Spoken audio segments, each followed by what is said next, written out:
लाखोंच्या मालाची फसवणूक झाली। एका व्यापाऱ्याने मोठ्या विश्वासाने आपला माल एका ट्रान्सपोर्ट कंपनीला दिला, पण तो माल नियोजित ठिकाणी पोहोचलाच नाही। पुढे काय झालं, कसा झाला हा विश्वासघात, चला जाणून घेऊया सविस्तर रिपोर्टमध्ये। नागपूरहून निघालेला 19 लाखांचा माल एका मोठ्या व्यापारी कंपनीने 30 किलोच्या 1000 बॅग तूर डाळीचा माल उत्तर प्रदेशमध्ये पोहोचवण्यासाठी एका ट्रान्सपोर्टरला दिला। गाडी नंबर होता MH28BB 7253 आणि चालक होता ज्ञानेश्वर अवचार। त्याच्यासोबत साहिल खान आणि दलाल लाल बहादूर असे दोघे होते।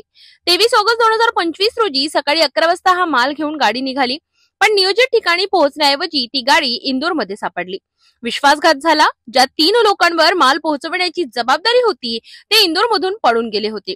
गाडीची पाहणी केली असता 1000 पैकी फक्त 550 बॅग गाडीत होत्या। उर्वरित बॅगची चौकशी केली असता त्या 40 किलोमीटर दूर एका गोदामात उतरवल्याचे समजले। त्यानंतर पोलिसांच्या मदतीने आणि प्रयत्नांनी त्यातील काही माल परत मिळविण्यात आला, पण तोपर्यंत मोठा विश्वासघात झाला होता।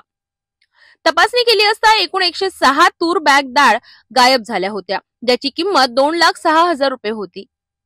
धक्कादायक बाब म्हणजे 115 बॅग तूर डाळ पाण्यामुळे खराब झाली होती, ज्यामुळे 2,24,000 रुपयांचे नुकसान झाले। अशा प्रकारे एकूण 4,30,000 रुपयांहून अधिक रकमेची फसवणूक झाली। आता पोलिसांनी या 3 आरोपींविरोधात गुन्हा दाखल केला असून पुढील कारवाई सुरू आहे। या गुन्ह्यातील फिर्यादी विशाल संचिती आहे। त्यांनी जवळपास 8 ते 10 दिवसा अगोदर जे ट्रान्सपोर्टच्या माध्यमातून जो चालक मालक ज्ञानेश्वर अवचार आहे, राहणार बुलढाणा, त्याच्या गाडीत ते माल लोड करून यूपीला पाठवणार होते। ते त्याचप्रमाणे माल लोड झाला आणि यूपी करता गाडी निघाली। 14 चक्का गाडी आहे ती।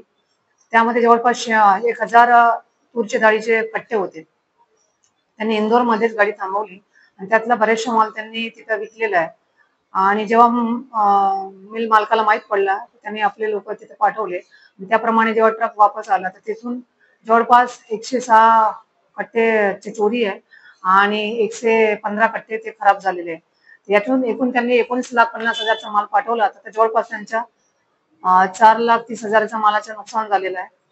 आणि आता आमच्या ताब्यात एक आरोपी आहे, ज्ञानेश्वर अवचार, तो चालक मालक आहे ट्रकचा। त्याचसोबत 3 आरोपी अजून आहे। एक साहिल खान आहे, तो औरंगाबादचा आहे, आणि एक लाल बच्चन आहे, तो भवानीनगर पारडीचा आहे। असे होऊन सध्या 3 आरोपी आहे। परत यामध्ये 2 आरोपी किंवा 1 आरोपी वाढण्याची शक्यता आहे।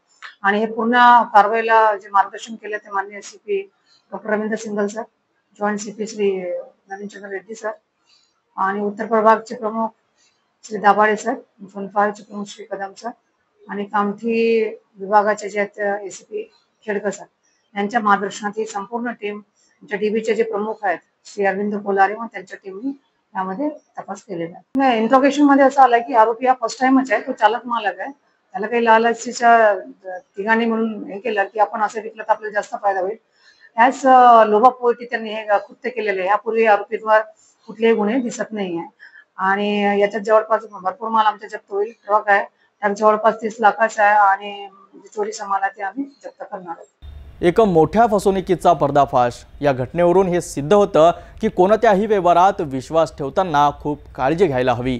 नेहमी योग्य कागदपत्रे तपासा आणि संरक्षणाच्या बाबतीत वेळीच पोलिसांना माहिती द्या। या प्रकरणातील आरोपीवर लवकरच कारवाई होईल अशी आशा आहे।